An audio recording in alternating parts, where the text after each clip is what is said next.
ছড়া যে বানিয়েছিল, কাঁথা বুনেছিল, দ্রাবিড় যে মেয়ে এসে গম বোনা শুরু করেছিল, আর্য পুরুষের খেতে যে লালন করেছিল শিশু, সে যদি শ্রমিক নয়, শ্রম শ্রম কাকে বলে? শ্রম কাকে বলে? আপনি বলুন, মার্কস, কে শ্রমিক, কে শ্রমিক নয়? নতুন যন্ত্রের যারা মাসমাইনের কারিগর, শুধু তারা শ্রম করে? হ্যাঁ, শুধু তারা শ্রম করে? শিল্প যুগ যাকে বস্তি উপহার দিল, সেই শ্রমিক গৃহিণী প্রতিদিন জল তোলে, ঘর মোছে, খাবার বানায়, হাড় ভাঙা খাটনির শেষে রাত হলে ছেলেকে পিতৃ দিয়ে বসে বসে কাঁদে।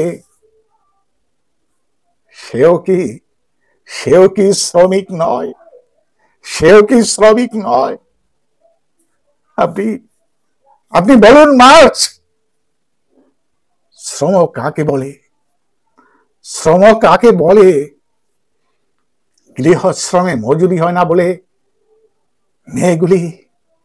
মেয়েগুলি শুধু ঘরে বসে বিপ্লবীর ভাত রেঁধে দেবে, আর কমরেড শুধু যার হাতে কাস্তে হাতুড়ি। আপনাকে মানায় না এই অবিচার। কখনো বিপ্লব হলে পৃথিবীর স্বর্গরাজ্য হবে। শ্রেণীহীন, রাষ্ট্রহীন আলো পৃথিবীর সেই দেশে আপনি বলুন মার্কস, মেয়েরা কি বিপ্লবের সেবাদাসী হবে? আপনি বলুন মার্কস, মেয়েরা কি বিপ্লবের সেবাদাসী হবে?